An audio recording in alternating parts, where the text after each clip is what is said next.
raconte ce livre. Voilà. Donc il y a une forme de reconstitution et de transposition fantasmatique sous les effets de la lecture. Le procédé exprime plusieurs choses.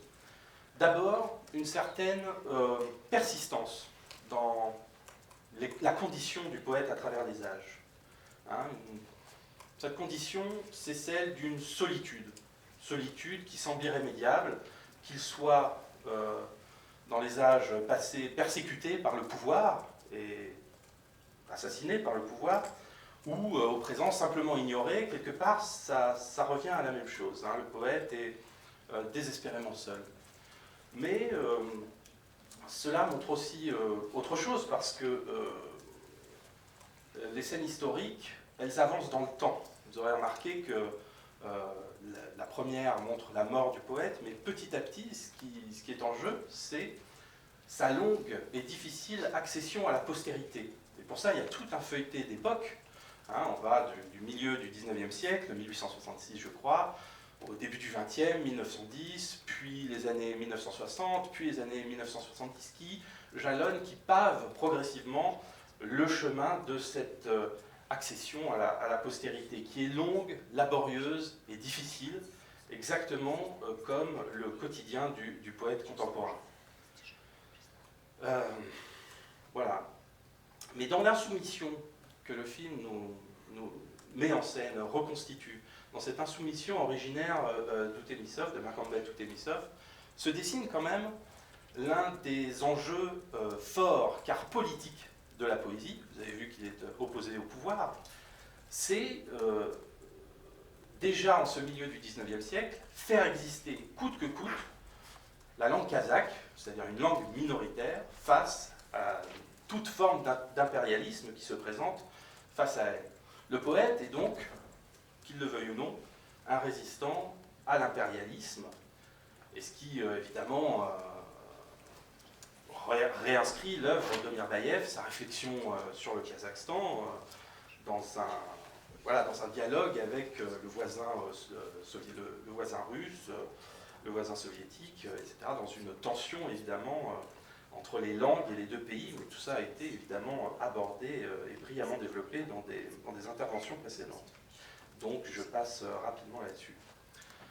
Sauf qu'aujourd'hui, l'impérialisme n'est plus exactement de même nature, ou disons qu'il prend plusieurs formes. Et c'est notamment tout l'objet d'une des premières scènes du début où les collègues de Didar discutent autour de lui au bureau, lors d'un colloque qui est à la fois très explicite, frontal, d'un côté assez cocasse et de l'autre terriblement accablant.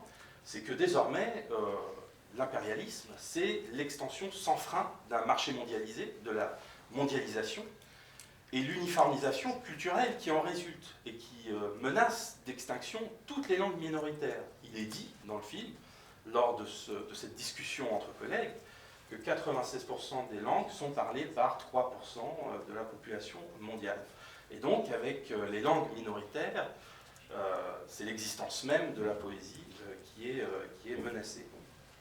Et face à cela, il est évidemment intéressant de voir que, en bon disciple de Bresson, Mirbaïev se choisit un héros, on va dire, assez peu disert, qui ne parle pas beaucoup, quasiment muet, hormis certains moments, mais que par l'exercice de sa mise en scène rigoureuse, il va nous donner accès à son mouvement intérieur, c'est-à-dire un moment de doute, de désarroi, puis de consolidation. Autrement qu'en ayant recours au dialogue ou à la psychologie du jeu d'acteur. Pour tout cela, on pourra se référer aux notes sur le cinématographe de Robert Bresson. Et souvent, le film nous met dans cette position très formelle, dans cette construction, dans cette façon d'aborder les scènes.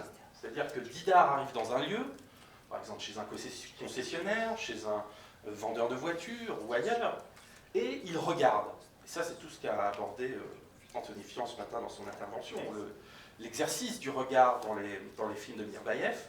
Il tourne la tête, il voit une chose d'un côté, une chose de l'autre, Et de ces deux observations jaillit un rapprochement, une comparaison, peut-être un sens. En visant l'épure, la mise en scène, elle s'appuie sur ces données élémentaires que sont le plan fixe, la variation d'axe, de légers panoramiques, l'ellipse surtout, s'autorisant quelques rares travelling, mais établissant surtout une économie morale du regard qui restitue fidèlement les êtres dans leur environnement et au contact de la réalité, au contact du monde. Le film n'impose pas un discours tout cuit, mais il laisse surtout parler les observations du héros, ses observations muettes, et surtout parler les lieux. Et c'est ça qui est aussi extrêmement intéressant, car devant la caméra de Mirbaïev, la métropole d'Almaty apparaît aussi pour ce qu'elle affiche, dans la façon dont elle s'affiche, selon ses vitrines, selon ses enseignes, comme une grande accumulation de marchandises, de marques, un étalage de produits de consommation et un espace régi par les échanges commerciaux. Et ce, dès le plan du générique, qui est extrêmement frappant, vous l'aurez remarqué, sur un flot continu de voitures dans les artères de la ville. Hein. Déjà, il y a quelque chose là-dedans d'extrêmement prosaïque. Et si le monde est si prosaïque, s'il y a une saturation de prose, la prose du monde, comment la poésie peut-elle exister dans ce qu'il a mis, à savoir la prose? Voilà donc le monde que Didart traverse et dans lequel il trouve si peu d'écho. Et il est blessé justement de trouver peu d'écho. Quelle place reste-t-il pour la beauté et sa contemplation? Quel champ du monde peut encore avoir lieu dans un environnement qui est ainsi entièrement saturé par les motifs de transaction, c'est-à-dire les calculs, la vente, les échanges commerciaux. Mais derrière l'existence de la poésie, cette existence qui est terriblement remise en question, il n'y a pas que la poésie, c'est aussi toute autre chose qui est visée, et notamment le cinéma. Et le cinéma tel que le pratique Darajan Omirbaïev, c'est-à-dire ce cinéma rigoureux, méditatif, celui qui ne se précipite pas, qui n'a rien à nous vendre, on va dire comme ça, un cinéma à proportion humaine qui appartient, lui aussi, désormais, qui peut être rangé dans la catégorie de langue minoritaire. Qu'est-ce que c'est qu'une langue minoritaire? C'est ce qui n'a pas d'autre choix que de résister face à l'impérialisme qui le menace. Et le cinéma comme écriture, le cinéma comme écriture en soi, comme art, est aujourd'hui devenu une langue minoritaire.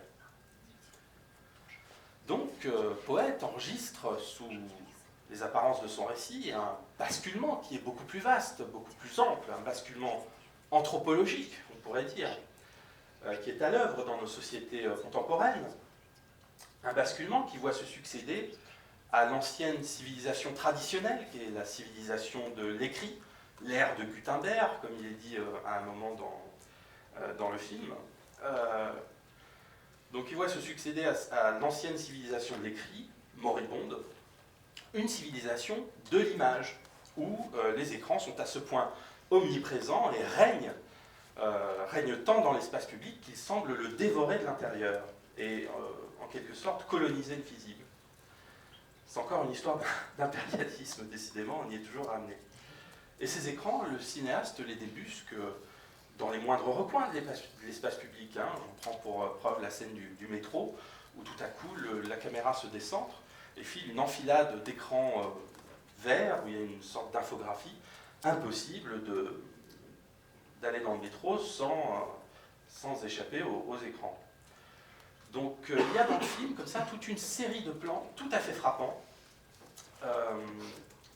qui filment, ici un poste de télévision, là un smartphone, là une tablette, etc. Mais Omirbaïev a cette volonté, fait ce choix de filmer les écrans.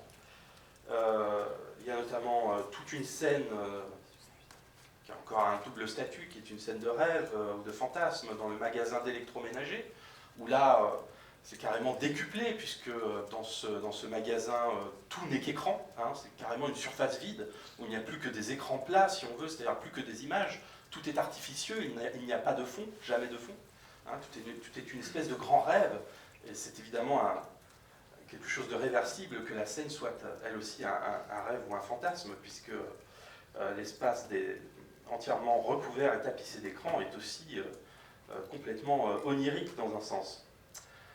Donc voilà, tout un espace tapissé de moniteurs. Mais le geste que produit le cinéaste, c'est de s'arrêter sur les flux d'images qui sont diffusés sur ces écrans. C'est-à-dire qu'il les prend dans un cadre de cinéma. Il les prend dans le filet d'une certaine distanciation qui les rend différents de la façon dont on les regarde au premier degré, ces écrans. Il les rend un peu étrangers. Il les restitue à une forme d'artificialité, d'aberration, celle d'un grand déversoir comme ça d'images. On voit des clips, on voit des reportages, de l'info, de la publicité. Tout cela est mélangé et constitue une sorte de babyle ou de sabir analphabète, une espèce d'accumulation chaotique comme ça de signes infographiques qui s'impose à tous comme l'air qu'on respire. Tout le monde est branché sur ces flux et personne ne peut vraiment y échapper. Et voilà donc comment Omer Bayev confronte le pouvoir, la capacité du cinéma face aux autres images, aux images différentes, et notamment à leur rythme, qui n'est pas le même.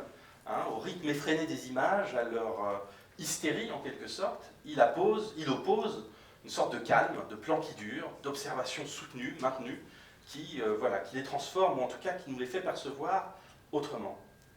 Et l'une des images les plus fortes du film, de Poète, elle concerne encore une fois le cinéma, mais cette fois structurellement. Et on pourrait dire l'état du cinéma aujourd'hui, peut-être même, on pourrait dire d'après la pandémie, mais c'est une réalité qui était là encore avant, c'est celle de la salle vide où débarque Didar au moment de sa récitation, au moment où il vient dans la petite municipalité éloignée pour pouvoir réciter ses écrits. Une salle qui est notamment dévolue au public et où personne ne s'est déplacé, et qui reflète une certaine forme de réalité aussi du cinéma contemporain. On a su notamment dernièrement que, en tout cas jusqu'à un certain stade, les salles étaient un petit peu en difficulté, il y avait une crise de la fréquentation, mais c'est aussi une image qui renvoie à tout un imaginaire du cinéma moderne contemporain. On peut penser par exemple à un